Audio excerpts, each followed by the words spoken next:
एक बार और। भारत माता की जय, भारत माता की जय, वंदे मातरम, वंदे मातरम, जय हिंद, जय हिंद, जय हिंद, जय हिंद, जय हिंद, जय हिंद, भारत माता की जय, भारत माता की जय, वंदे मातरम, वंदे मातरम।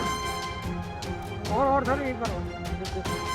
भारत माता की जय, भारत माता की जय, वंदे मातरम, वंदे मातरम, जय हिंद। ये हम बड़े भैया को माला पहली बार नहीं पहनाना चाहते, हम चाहते हैं कि हमारे यहाँ से विधायक बने और इतनी मालाएं पहनाई जाए कि यहाँ से लेकर लखनऊ तक आवाज जाए।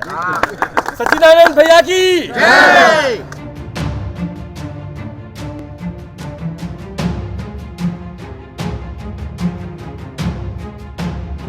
आज स्वाधीनता दिवस है। स्वाधीनता दिवस के उपलक्ष्य में एक राष्ट्रीय पर्व के रूप में प्रतिवर्ष हम लोग इस पर्व को मनाते हैं, इकट्ठा होते हैं और राष्ट्र के प्रति अपने कर्तव्यों को भी याद करते हैं। सबसे पहले उन शहीदों को सत नमन जिनके बलिदान के फलस्वरूप हमको ये आज़ादी प्राप्त हुई। मैं उनको विनम्र श्रद्धांजलि अर्पित करता हूं तथा आप सभी लोगों को स्वाधीनता दिवस की बधाई देता हूं, आपका अभिनंदन करता हूं, आपका स्वागत करता हूं। संजीव सिंह ने कार्यक्रम 10 बजे रखा था। मेरी कोशिश तो थी कि मैं 10 बजे यहाँ पहुँचूँ, लेकिन खोड़ा की गलियों में गाड़ी निकालने में विलम्ब हो गया और आज सड़क पर भी स्वाधीनता दिवस के कारण बहुत भीड़ है, तो यहाँ तक पहुँचने में मुझे विलम्ब हो गया। इसलिए मैं आप सभी लोगों से क्षमा प्रार्थी हूँ तथा आपको वचन देता हूँ कि आगे जो भी आप कार्यक्रम आयोजित करेंगे DLF कॉलोनी में, उस समय से 15 मिनट पहले मैं उपस्थित जरूर रहूँगा। आज़ादी कितनी आवश्यक है ये सभी को पता है। जब भारत में राजतंत्र था, राजतंत्र के बाद मुस्लिम साम्राज्य स्थापित हुआ, उसके बाद मुग़ल साम्राज्य स्थापित हुआ, लेकिन वो साम्राज्य हमारे देश में ही आकर रह गए, बस गए और वो पूर्ण रूप से स्वदेशी के रूप में हमारे देश में अपनी सत्ता का संचालन किए। लेकिन जब अंग्रेज़ों का आधिपत्य हुआ तो वास्तव में हमारा देश गुलाम हुआ, क्योंकि अंग्रेज़ कभी यहाँ के नहीं हुए। हमारी भारत की संपदा, धन संपत्ति सबका दोहन करके वह इंग्लैंड भेजा करते थे। कभी भारत में दूध की नदियाँ बहती थी, सोने की चिड़िया कहा जाता था हमारा देश, लेकिन अंग्रेज़ों के आर्थिक दोहन के कारण हमारा देश उत्तरोत्तर गरीब होता गया और जब 15 अगस्त 1947 को हमें आज़ादी मिली तो भारत बहुत ही पिछड़े हुए राज्य के रूप में स्थापित था। भारत के विकास के लिए, आर्थिक विकास के लिए, सामाजिक उत्थान के लिए, शिक्षा के विकास के लिए, कृषि के विकास के लिए बहुत सारी योजनाएं बनाई गई। कांग्रेस के उस समय भारतीय राष्ट्रीय कांग्रेस को भारत की सत्ता मिली थी। कांग्रेस की योजनाओं का संचालन इतनी धीमी गति से था कि भारत का विकास कहीं दिखाई नहीं देता था। लगातार 60-62 सालों के शासनकाल में कांग्रेस ने विकास की योजनाएं तो लाई, लेकिन उसका क्रियान्वयन बहुत धीमी गति से हो रहा था। आप सभी लोगों को पता है 2014 में पूर्ण बहुमत के साथ जब भारतीय जनता पार्टी की सरकार बनी और हमारे देश के यशस्वी प्रधानमंत्री माननीय नरेंद्र मोदी जी के हाथ में इस हिंदुस्तान की बागडोर आई, तब विकास की योजनाओं का क्रियान्वयन और संचालन द्रुत गति से होने लगा और आज हम सभी लोगों को विकास दिख रहा है। ऐसी सड़कें बनी हैं जिन पर चलते हुए पता ही नहीं चलता कि हम गाड़ी से चल रहे हैं। मैं नोएडा से अपने गांव गाजीपुर चला जाता हूं बाई रोड, लेकिन थकान नहीं होती। आप भी आजमगढ़, जौनपुर, बिहार, सिवान सब जगह चले जाते होंगे, लेकिन आपको ये थकान नहीं होती होगी कि इतनी दूर से चले आए। तो ये उन सड़कों का कमाल है। जब मैं अपने गांव जाता था तो सड़कों की हालत इतनी खस्ता थी कि मन करता था गाड़ी से उतर के पैदल ही चला जाए। यहाँ से बनारस से जब गाजीपुर जाते थे तो 1 घंटे का सफ़र 4 घंटे में तय होता था। अभी बनारस से गाजीपुर की सड़क बनी है, जिस पे मैं पहली बार आया गाजीपुर से बनारस कुछ दिन पहले। तो जब बनारस पहुंच गए तब मैंने ड्राइवर से कहा, देखो कोई दूसरा शहर तो नहीं आ गया, इतना जल्दी कैसे पहुंचे। तो इसको विकास कर, गरीबों के उत्थान के लिए सरकार ने बहुत सारी योजनाएं लाई हैं। उन योजनाओं का क्रियान्वयन भी ईमानदारी से और तेज़ गति से हो रहा है। खोमचा वाले, रेहड़ी वाले, पटरी वाले, असंगठित क्षेत्र के मजदूर जो हमारे दूर पूर्वांचल बिहार से आकर के इस गाज़ियाबाद की धरती पर अपना जीवन यापन कर रहे हैं, उनके लिए भी बहुत सारी श्रम विभाग की योजनाएं हैं जिनका संचालन हो रहा है।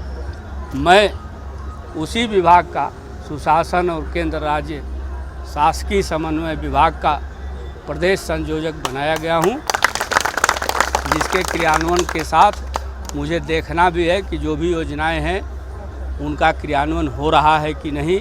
यदि गति धीमी है तो उसे तेज करना है। और आप सब लोगों को, जितने भी हमारे यहाँ पे लोग हैं, उन सबको इन योजनाओं से धीरे धीरे मैं जोड़ूंगा, ताकि गली गली, मोहल्ले मोहल्ले में उन योजनाओं का क्रियान्वयन हो। जैसे आयुष्मान कार्ड का बनना है, राशन कार्ड है, गरीबों के लिए बीमा योजना है, इन सारी चीज़ों की जो कैंप लगेंगे पूरे क्षेत्र में, और उनका क्रियान्वयन आपके द्वारा ही किया जाएगा।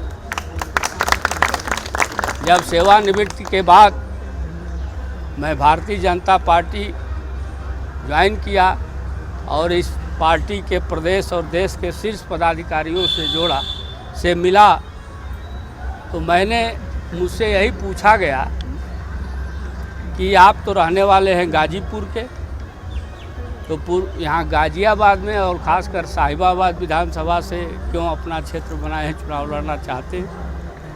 तो मैंने कहा कि मैंने यहाँ 13-14 वर्षों से काम किया, और साहिबाबाद विधानसभा में, गाज़ियाबाद में भी, पूरे NCR में पूर्वांचल और बिहार के लोग 70% हर जाति के हैं, हर धर्म के हैं, और सभी एकजुट हैं, एक साथ हैं। लेकिन जब उनके सामने कोई समस्या आती है तो उसको सुनवाई, आज के जो जनप्रतिनिधि हैं, चाहे वो MLA हों, MP हों, अन्य भी कोई हों, उनको गंभीरता से सुना नहीं जाता और उनकी समस्या का समाधान नहीं किया जाता। जो भारतीय जनता पार्टी के लिए समर्पित हैं, यदि उनकी बात नहीं मानी जाएगी तो किसकी बात मानी जाएगी। और सुदूर देश से आकर के एक स्थान पे गाज़ियाबाद को गाज़ियाबाद को उन्होंने ही भाजपा का गढ़ बनाया है। पहले भाजपा का गढ़ नहीं था गाज़ियाबाद। पूर्वांचल के लोगों के समर्पण से, सहयोग से गाज़ियाबाद भाजपा का गढ़ बना है। उनको एक नेतृत्व की आवश्यकता है, उसी नेतृत्व को संभालने का दायित्व मैं निभाना चाहता हूं। तो मेरी बात पर सभी लोगों ने सहमति व्यक्त की, और इतना जल्दी इतना बड़ा उत्तरदायित्व मुझे दिया गया, ये आपके होने का और आपके साथ रहने का और आपके सहयोग का ही परिणाम है। यहाँ हम रहेंगे, आपके साथ रहेंगे। वसुंधरा में सेक्टर 16 में हमारा जनसंपर्क कार्यालय खुल गया। जब भी फुर्सत हो, व्यापार से, नौकरी से, घर के काम काज से, तो वहाँ ज़रूर आइए, हमारे साथ बैठिए। बैठेंगे आप तो हमको बल मिलेगा, हमारा उत्साह दूना हो जाएगा। समस्या हो तो उसको भी लाइए, आपकी समस्या हो, आपके किसी पड़ोसी की समस्या हो, आपके गांव घर के लोगों की समस्या हो, उस समस्या को हमारे पास ले आइए, हम उसका समाधान करेंगे। शासन प्रशासन के साथ जुड़ेंगे। गाजियाबाद के जिलाधिकारी हमारे मित्र हैं, अवधेश वगैरह सबको पता है। यहाँ का प्रशासन, क्योंकि मैं प्रशासन में रहा हूँ इसलिए सबको पता है, और मेरी छवि भी कैसी रही है ये सभी को पता है कि जब मैं सिफारिश करता हूँ तो उसके पीछे किसी प्रकार का स्वार्थ नहीं होता है, बल्कि जनता का कल्याण होता है, लोगों की मदद। इसके साथ आज 75 साल आज़ादी के हो गए, 75वां स्वतंत्रता दिवस है। आप लोग भी बहुत देर से इस गर्मी में धूप में बैठे हुए हैं और मेरी बात सुन रहे हैं, इसके लिए आप लोग सभी बधाई के पात्र भी हैं। और मैं एक बस बात कहूँगा कि अब कल से जुट जाना है, हमको मत खोजिए, नेता आप ही हैं। हर घर का जो पूर्वांचल वासी है, बिहार का निवासी है, वही सच्चिदानंद राय है। और उसकी हैसियत है, यदि कोई आपसे कहेगा कि सच्चिदानंद राय कोई और हैं तो आप कहिएगा कि नहीं मैं ही हूँ। और यदि वो आपकी बात नहीं मानेगा तो फिर वहाँ मैं उपस्थित हो जाऊँगा कि यह हमारे ही प्रतिरूप है, इनकी बात को मानने के लिए हमारा आना जरूरी नहीं है। हमारे पूर्वांचल का कार्यकर्ता जब भी किसी के पास आवे तो उसकी बात को पूरी गंभीरता के साथ सुना जाए और उसका समाधान किया। भारतीय जनता पार्टी को मजबूत करना है, जन जन को जोड़ना है। 75% आबादी को भारतीय जनता पार्टी से जोड़ना है, सदस्य बनाना है। अभी हमारी सदस्यता अभियान शुरू होगा, आप सभी लोग अपने स्तर से लग जाइए। भारतीय जनता पार्टी का जो सदस्य नहीं बना है उसको एक्टिव सदस्य बनाने के लिए जहां आपको हमारी मदद की ज़रूरत हो हमको बताइए। अभी सबका वोटर आईडी कार्ड बनना है, जिस किसी का नहीं बना हो उसके लिए हम व्यवस्था कर रहे हैं, फार्म की उपलब्धता कराएंगे। और आप सभी लोग अपने अपने मोहल्ले में, अपने अपने जगहों पर एक भी आदमी छूट न जाए जो वोटर कार्ड जिसका न बनने पाए। अब हमको ये दिखाना है कि यदि हम 70% हैं तो 70% वोट भी हमारा है। इसलिए सबका वोटर आईडी बनवाइए और भारतीय जनता पार्टी को मजबूत तो आप कर ही रहे हैं, और जोश खरोश से मजबूत करिए, क्योंकि आपके पास अब हम हो गए, हमारा नेतृत्व हो गया। हम आपके बीच में रहेंगे, आपके घर के रहेंगे, आप ही के यहाँ आएंगे चाय पीने, आप ही की रोटी खाएंगे। इसमें जब कभी आप हमको बुलाएंगे मत समझिएगा कि अधिकारी रहे, मैं बड़ा आदमी नहीं हूँ, मैं बिल्कुल छोटा आदमी, भगवान ने मुझे छोटा बनाया भी है। तो इसलिए आप पूरे अधिकार के साथ हमको अपने बीच में बुलाइए, हम आपके घर आएंगे, आपके बीच में रहेंगे, आपकी गलियों में घूमेंगे, जहाँ जहाँ जो समस्या होगी उसको सुनेंगे।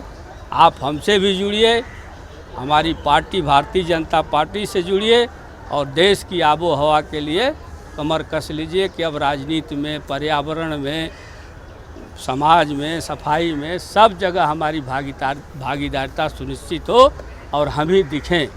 सफाई अभियान चलता है तो झाड़ू लेके फ़ोटो खिंचवाते हैं, दूसरे करते हम लोग हैं, तो जब करेंगे तो फ़ोटो भी हमारी ही छपेगी, यह सुनिश्चित न करें। इसी के साथ आप लोगों को स्वाधीनता दिवस की बहुत बहुत बधाई।